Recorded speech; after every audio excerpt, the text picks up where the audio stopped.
Hello dear students, जैसा कि आप सब जानते हैं कि यहाँ पे हम टॉपिक का जो है ट्रांसपिरेशन पढ़ने के लिए पिछले लेक्चर में कहा था हमने ट्रांसपिरेशन हमें पढ़ना है। बिल्कुल पढ़ेंगे, शुरुआत करेंगे, समझेंगे सारी चीज़ों को और बहुत ही इंटरेस्टिंग टॉपिक है यार। यहाँ से क्वेश्चंस आना बहुत लाजमी है, ठीक है। और शुरुआत करते चले आइए ट्रांसपिरेशन से। ये ट्रांसपिरेशन होता क्या है? ट्रांसपिरेशन आपने पढ़ा होगा कुछ कि यार हमने एक प्लांट है उसको पॉलीथीन से जो है बांध दिया है, फिर उसमें वाटर की ड्रॉपलेट्स आपको दिखाई दी है। तो बेसिकली वो जो है प्लांट जो लॉस कर रहा है वाटर का वो आपको दिखाई दिया। वहाँ पे क्लोराइड जो है कोबाल्ट क्लोराइड एक्सपेरिमेंट आपने देखा होगा कि किसी प्लांट की एक लीफ को अपन ने कवर कर दिया है कोबाल्ट क्लोराइड पेपर से, वो उसका कलर चेंज हो गया क्योंकि पानी उसके कांटेक्ट में और पिंक हो गया वो। अगर एक बेल जार एक्सपेरिमेंट की अपन बात करें तो वहाँ पे भी आपने नोटिस किया होगा कि एक प्लांट जो है उसको बेल जार एक्सपेरिमेंट अपन रख दिया है बेल कवर करके, और वहाँ पे देख सकते हैं कि वाटर की ड्रॉपलेट्स आपको वहाँ पे दिखाई दी है। तो ट्रांसपिरेशन एक ऐसा अपन कह सकते हैं कि लॉस है वाटर का, किसमें जो एरियल पार्ट्स ऑफ प्लांट है वहाँ से वाटर का लॉस है in the form of water vapour. आप देख सकते हैं यहाँ पे कि प्लांट जो है वाटर का लॉस यहाँ पे हो रहा है प्लांट के अंदर। ट्रांसपिरेशन जो है वाटर के वेपर फॉर्म में वो वहाँ से प्लांट से लॉस हो रहा है। तो अपन बात करें कि इस plays a significant role in the concept of SPAC soil plant association जो एटमॉस्फेयर कंटेनियस है कंटेनर में, उसके अंदर एक जो है बात करें अपन इंपॉर्टेंट रोल अदा करता है। तो ट्रांसपिरेशन बेसिकली वाटर का लॉस है वाटर के एरियल पार्ट से, और अपन देखेंगे आगे जाके क्या चीज़ें वहाँ पे होने वाली है। तो अपन जब जिक्र करें आगे ट्रांसपिरेशन का तो समझते हैं कि बेसिकली होता क्या है। जो वाटर है एब्जॉर्ब किया जाता है, प्लांट सॉइल से एब्जॉर्ब करता है वाटर को, और आप देख सकते हैं ये पूरी यहाँ पे साइकिल अपने दिखा रखी है कि वाटर जो है प्लांट्स जो एब्जॉर्ब करते हैं सॉइल से, रूट से होता हुआ वो प्लांट जो है ऊपर की तरफ प्लांट में जो है होता है, और लीव्स और अदर पार्ट्स में जाने के बाद वहाँ से जो है लॉस होता है वाटर वेपर के फॉर्म में, और लॉस होने के बाद बेटा उसको बनाने होते हैं क्लाउड्स, और क्लाउड जब वो बनने लगा डेंस हो जाएंगे तो रेन हो जाएगी, रेन होकर वापस से वो सॉइल के अंदर वाटर गिरेगा और वापस से वो एब्जॉर्ब कर लेगा। तो साइकिल जो है ये चलती रहती है। सॉइल वाटर एटमॉस्फेयर जो बेसिकली बात करें अपन ने कंटिन्यूम बना रहता है वहाँ पे, और इसी तरीके से जो है प्रोसेस कंटिन्यू होती रहती है। ट्रांसपिरेशन अगर नहीं होगा तो बेटा रेन नहीं होगी। ट्रांसपिरेशन होने के बाद ही रेन का वाटर का लॉस होना बहुत ज़रूरी है, कहीं ना कहीं एक इंपॉर्टेंट पार्ट जो कंस्टिट्यूट करता है ट्रांसपिरेशन इन रेन। अगर अपन बात करें कि यार the phenomena of transpiration occurs mostly through stromata के थ्रू मोस्टली होता ही है। उसके अलावा लेंटिसिल्स और क्यूटिकल के थ्रू भी जो है वाटर का लॉस होता है। बेसिकली अपन बात करें तो स्ट्रोमेटा मेनली मेजर जो लॉस होता है वो स्ट्रोमेटा से थ्रू होता है। और अपन बात करें कि यार बेसिकली 90% जो लॉस होता है वाटर का वो होता है किससे? स्ट्रोमेटा से। तो मैं जिक्र करूँ यहाँ पे तो कम से कम एटलीस्ट लीव से जो लॉस होता है, स्ट्रोमेटा से जो लॉस होता है वो कितना होता है बेटा? 90% लॉस होता है। 90% लॉस होता है वाटर का स्ट्रोमेटा से।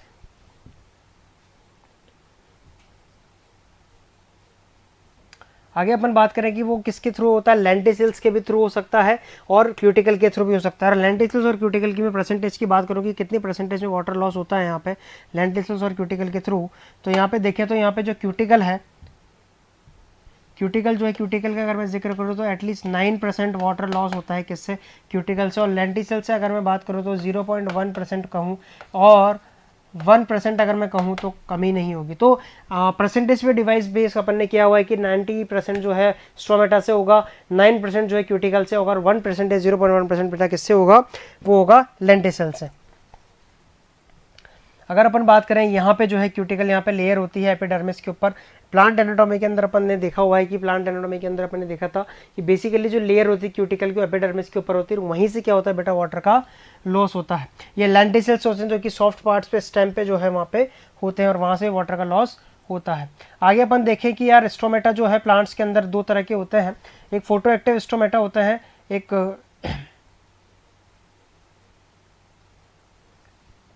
दो तरह के स्टोमेटा होते हैं बेटा, फोटो एक्टिव होते हैं और स्कोटो एक्टिव स्टोमेटा होते हैं। अगर अपन बात करें फोटो एक्टिव स्टोमेटास की, और जो स्टोमेटा जो होते हैं मोस्ट प्लांट्स के अंदर फोटो एक्टिव स्टोमेटा होते हैं।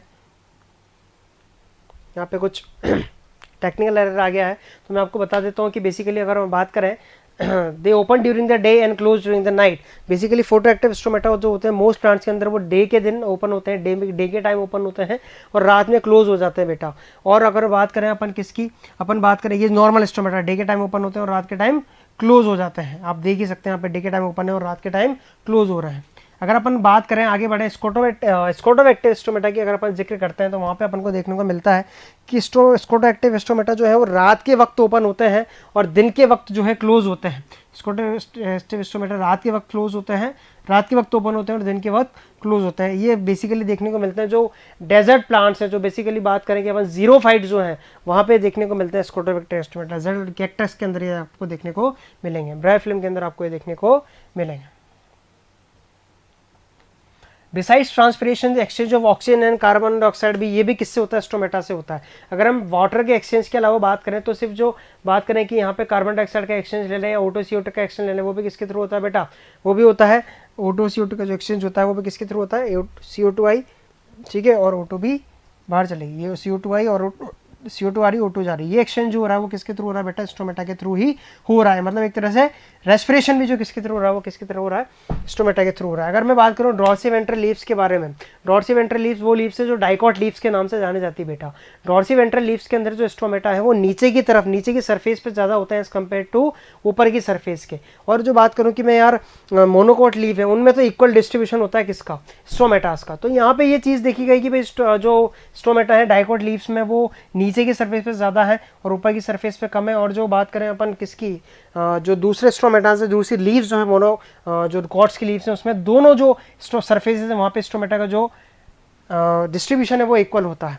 अगर अपन बात करें ट्रांसपिरेशन की, वो कुछ एक्सटर्नल फैक्टर्स पे डिपेंड करता है, कुछ एक्सटर्नल चीज़ों पे डिपेंड करता है। सबसे पहला टेम्परेचर की बात अपन कर रहे हैं, तो टेम्परेचर का अगर मैं जिक्र करूँ, टेम्परेचर का अगर मैं जिक्र करूँ समझाऊँ कि टेम्परेचर पे किस तरह से डिपेंड कर सकता है, तो टेम्परेचर पे बेसिकली ये है बात कि टेम्परेचर जैसे जैसे राइज होगा ना बेटा, वहाँ पे डायरेक्टली प्रोपोर्शनल है किसके? वो रेट ऑफ ट्रांसपिरेशन की। किसके? रेट ऑफ ट्रांसपिरेशन के डायरेक्टली प्रोपोर्शनल है। मतलब रेट ऑफ ट्रांसपिरेशन भी क्या होगी? इंक्रीज होगी। जैसे जैसे टेम्परेचर इंक्रीज होगा रेट ऑफ ट्रांसपिरेशन भी इंक्रीज होगी। इसलिए गर्मियों में ट्रांसपिरेशन ज़्यादा होता है, वाटर लॉस ज़्यादा होता है एज कम्पेयर टू सर्दियों में, क्योंकि टेम्परेचर कम होता है सर्दियों में। मैं बात करूँ लाइट के रेस्पेक्ट में, तो लाइट में जो बात करूँ कि लाइट का अगर इंटेंसिटी ज़्यादा है, लाइट इंटेंसिटी अगर ज़्यादा है तो directly proportional rate of transpiration. मतलब जैसे जैसे लाइट ऑफ इंटेंसिटी बढ़ती जाएगी वैसे फिर रेट ऑफ ट्रांसपिरेशन भी बढ़ती जाएगी। ऑब्वियस सी बात है बेटा। चलो थोड़ा सा आगे जिक्र करते हैं, समझते हैं। ह्यूमिडिटी और उसके बाद है विंड स्पीड। अगर मैं ह्यूमिडिटी और विंड स्पीड की बात करूँ, ह्यूमिडिटी और विंड स्पीड की बात करूँ, वहाँ पे देखूंगा कि ह्यूमिडिटी जैसे जैसे बढ़ती रहेगी, ह्यूमिडिटी बढ़ती रहेगी, इन्वर्सली प्रोपोर्शनल होगी किसके? रेट ऑफ ट्रांसपिरेशन के। किसके बेटा? रेट ऑफ ट्रांसपिरेशन के। मतलब बाहर ह्यूमिडिटी ज़्यादा है, एक्सटर्नल एनवायरनमेंट में ह्यूमिडिटी ज़्यादा है, तो बाहर के एनवायरनमेंट को वाटर की ड्रॉप जो है कमी नहीं है, पहले से काफ़ी ज़्यादा, तो उसमें ट्रांसपिरेशन कम हो जाएगा, वाटर से लॉस, प्लांट से लॉस जो है वाटर का कम हो जाएगा। तो जैसे ह्यूमिडिटी ज़्यादा होगी तो वाटर जो है रेट ऑफ ट्रांसपिरेशन क्या हो जाएगा? कम हो जाएगा। विंड स्पीड की अगर मैं बात करूँ कि विंड स्पीड अगर ज़्यादा है तो वो क्या करेगी बेटा? डायरेक्टली प्रोपोर्शनल है किसके? रेट ऑफ ट्रांसपिरेशन के। मतलब विंड स्पीड अगर आंधी चलेगी तो रेट ऑफ ट्रांसपिरेशन बढ़ जाएगा, और अगर नॉर्मल हवा चल रही होगी तो रेट ऑफ ट्रांसपिरेशन थोड़ा सा कम होगा। समझ तो रहा है ना यार तू? बिल्कुल, बहुत इंटेलिजेंट बच्चा मेरा, ऐसे सिंपल सी बातें भी नहीं समझेगा तो फिर कब समझेगा? ठीक है बेटा। तो ये अपन ने कुछ फैक्टर्स देखे जिसपे प्लांट का जो रेट ऑफ ट्रांसपिरेशन वो डिपेंड करता है। आगे अपन बात करें कि उसके कुछ इंटरनल फैक्टर्स भी होते हैं, ठीक है, उसके कुछ अंदर के फैक्टर्स भी होते हैं। प्लांट के कुछ फैक्टर्स होते हैं जो कि डिसाइड करते हैं कि जो ट्रांसपिरेशन की रेट है वो किस तरह से रहेगी वहाँ पे। अगर मैं बात करूँ कि number and distribution of stomata, अगर मैं जिक्र करूँ number and distribution of stomata का, तो वहाँ पे पता लगता है कि अगर जिसके अंदर स्टोमेटा ज़्यादा है उसके अंदर ट्रांसपिरेशन भी क्या होगा? ज़्यादा होगा। और डिस्ट्रीब्यूशन की भी बात करी थी अपन ने डाइकॉट लीफ के बारे में, तो उसमें नीचे की तरफ स्टोमेटा जो है ज़्यादा थे, ऊपर की सरफेस पे कम, तो नीचे ट्रांसपिरेशन ज़्यादा और ऊपर की सरफेस से कम। मोनोकॉट के अंदर तो इक्वल जो है सरफेस पे रहते हैं और उसी वजह से ट्रांसपिरेशन रेट भी उसका कांस्टेंट रहता है। अगर मैं बात करूं परसेंट ऑफ ओपन स्टोमेटा, मतलब कुछ स्टोमेटा ओपन रहेंगे कुछ क्लोज रहेंगे, तो जितने स्टोमेटा ओपन रहेंगे उतना रेट ऑफ ट्रांसपिरेशन ज़्यादा होगा, जितना स्टोमेटा कम ओपन रहेंगे उतना ही रेट ऑफ ट्रांसपिरेशन भी उतना ही कम होगा। अगर अपन जिक्र करें आगे किसकी? Water status of the plant के बारे में। अगर प्लांट के वाटर स्टेटस का मैं जिक्र करूं तो वहाँ पे पता लगता है कि भाई प्लांट का जो वाटर स्टेटस कितना है। अगर कम है, जीरोफिटिक प्लांट है, डेजर्ट में है, तो उसका स्टोमेटा जो है कम जो है रात को ओपन होगा। अगर वो डेजर्ट का प्लांट ना हो कि किसका प्लांट है? टेरेस्ट्रियल प्लांट है, नॉर्मल प्लांट है, तो बेटा वहाँ पे स्टोमेटा दिन में ही ओपन हो जाएंगे। बात करूँ कैनोपी स्ट्रक्चर, कैनोपी स्ट्रक्चर मतलब यहाँ पे होता है कि बेटा जैसे अगर अपन जो है कोल्डर एरिया में जाएंगे तो वहाँ पे कैनोपी स्ट्रक्चर कैसा होता है? ऐसा। कैनोपी स्ट्रक्चर कैसा होता है? ऐसा। और अगर अपन टेरेस्ट्रियल में जाएंगे तो एक कवर्ड एरिया होता है, तो अगर मैं बात करूं कि कैनोपी स्ट्रक्चर इस तरीके से, नीचे के जो लीव्स हैं उनको तो सनलाइट भी उतनी नहीं मिल रही, लाइट इंटेंसिटी भी कम है उनकी, एज वेल एज विंड के कॉन्टैक्ट में उतने नहीं आ रहे, तो वहाँ पे जो ट्रांसपिरेशन है वो भी कम होगा। अगर बात करूँ मैं कि ऐसा फैला हुआ है तो बेटा वहाँ पे भी क्या होगा, वहाँ पे तो इक्वल कॉन्टैक्ट में आ रहा है एनवायरमेंट के, तो वहाँ पे रेट ऑफ ट्रांसपिरेशन बढ़ जाएगा। अगर मैं बात करूँ अवेलेबल सॉइल वाटर की, तो सॉइल वाटर कितना अवेलेबल है उसके बेस पे भी जो है प्लांट एब्जॉर्ब करेगा, जितना एब्जॉर्ब करेगा उतना ही लॉस भी करेगा, और अगर नहीं है तो ट्रांसपिरेशन अपने आप कम हो जाएगा।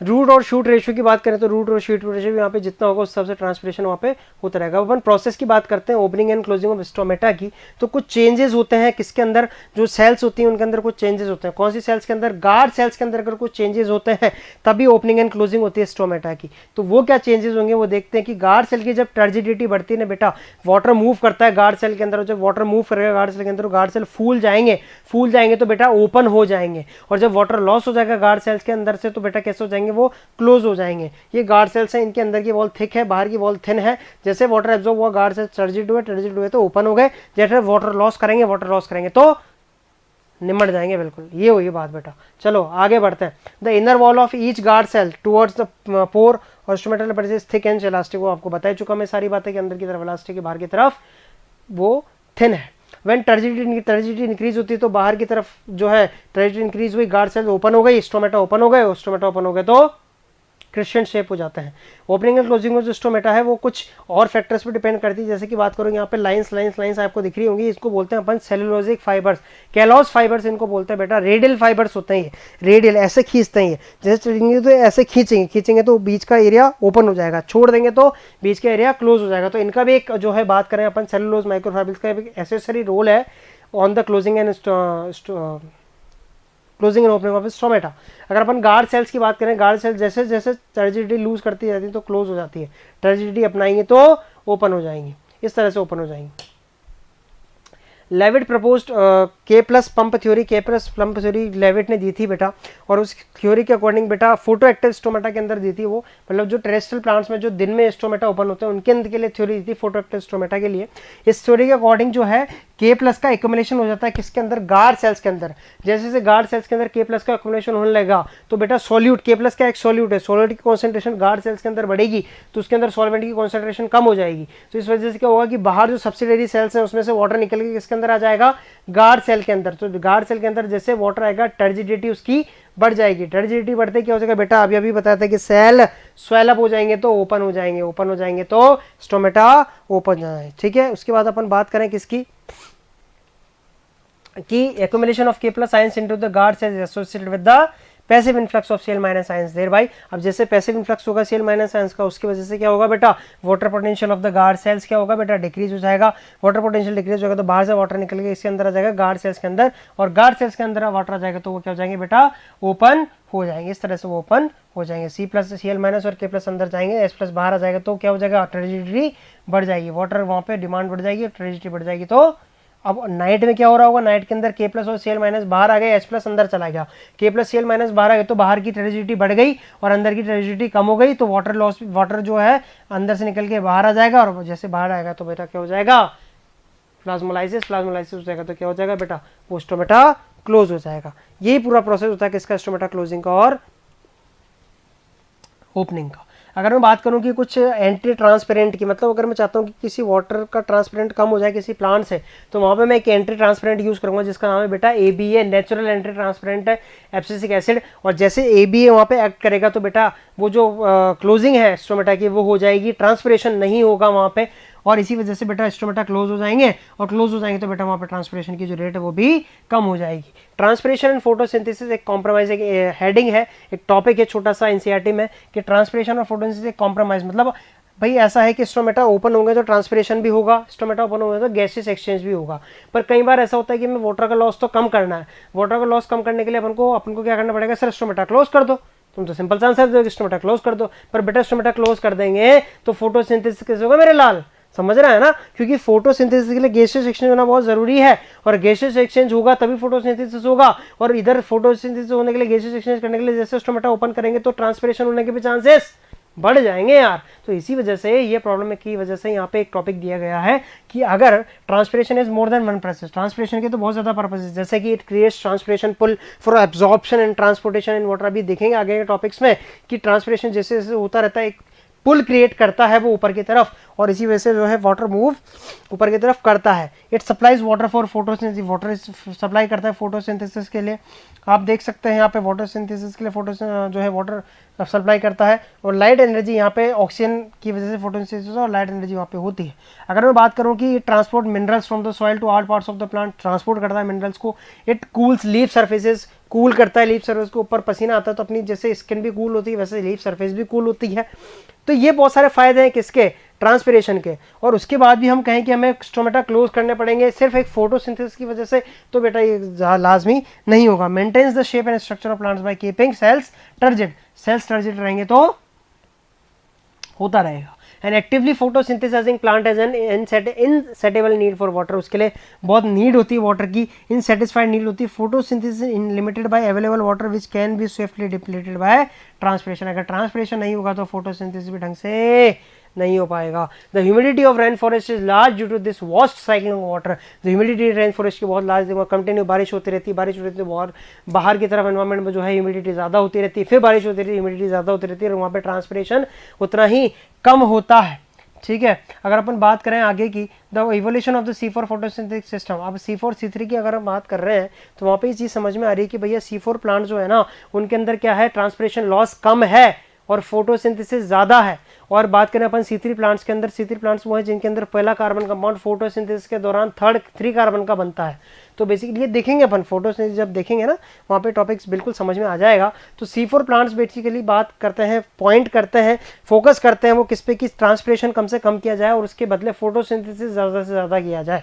ये बात तो अपन नहीं है कि अगर 1 मिनट के लिए अगर वहाँ पे स्टोमेटा खुला है तो उस 1 मिनट के अंदर स्टोमेटा से जो CO2 गेन हो ना बाहर से वो ज़्यादा होनी चाहिए एज कम्पेयर टू किसके, वो कंपेयर के जो H2O लॉस हो रहा है उसके कंपेरिजन में जो है ज़्यादा होनी चाहिए। CO2 ज़्यादा से ज़्यादा एब्जॉर्ब की जाए और H2O कम से कम लॉस किया जाए, यही प्लांट का क्या रहना चाहिए बेटा, मोटिव रहना चाहिए। कुछ MCQs इस पर डिस्कस करते हैं। Exchange of CO2 and O2 takes place through, exchange of CO2 O2 किसके थ्रू होता है, ऑप्शंस अपने पास है बेटा, स्टोमेटा, बार्क, रूट या फिर रूट एपिडर्मिस। सर ऑब्वियस सी बात है, हमने स्टोमेटा बचपन से पढ़ा है तो मेरा बच्चा बिल्कुल करेक्ट करेगा इस आंसर को, बिल्कुल स्टोमेटा किसका करेक्ट आंसर है। बात करें अपन किसकी, photo active stomata open during, photo active stomata open होते हैं किस टाइम पे, ऑप्शंस देख लेते हैं अपन, 4 ऑप्शंस यहाँ पे आपके सामने आने वाले हैं। बात करें अपन किसकी कि नाइट टाइम में ओपन होते हैं, डे टाइम में ओपन होते हैं, इररेस्पेक्टिव डे टाइम कोई फर्क नहीं है, जब भी इच्छा हो रही है जब ओपन हो रहे हैं। या बात करें अपन की ऑल ऑफ द वो, सर ऑब्वियस सी बात है फोटो एक्टिव है सर, लाइट से ही ओपन होंगे। और बात करें डे टाइम में ओपन होंगे, लॉक कर दें कंप्यूटर सेकंड ऑप्शन को, बिल्कुल लॉक कर दिया। देखें डे टाइम यहाँ पे बिल्कुल करेक्ट आंसर, शाबाश बेटा। अपन बात करें कि K+ pump theory was proposed by Levitt, ये नाम तो याद हो गया होगा, ऑब्वियसली आंसर है कि लेविट चला जाएगा। ये तो मारो टोटल रट्टा टाइप क्वेश्चन है बेटा, फर्स्ट ऑप्शन को लॉक कर दे कंप्यूटर जी, बिल्कुल लेविट ऑप्शन आंसर है यहाँ पे। तो ये अपन ने बात करी यहाँ पे बेसिकली बेटा कि अपन ट्रांसपोर्टेशन प्लांट्स पढ़ रहे हैं, अपन ने देखा कि किस तरह से चीज़ें हो सकती है, किस तरह से अपन वहाँ पे बात कर सकते हैं किसकी, ट्रांसपिरेशन की। तो ये 3 टॉपिक्स आज अपन ने खत्म करे, प्लांट वाटर रिलेशंस, ट्रांसपिरेशन और अपन बात करें किसकी तो ये बेसिकली ये चीज़ें हो चुकी है। अब आगे की चीज़ें होगी ट्रांसपोर्टेशन पे डिपेंड करेगी कि कैसे वाटर का ट्रांसपोर्ट होता है रूट से और फिर आगे फर्दर वो मूव करता है, वो सब देखेंगे अपन अगले लेक्चर में। तब तक के लिए थैंक यू, मस्त रहिए, व्यस्त रहिए और स्वस्थ रहिए।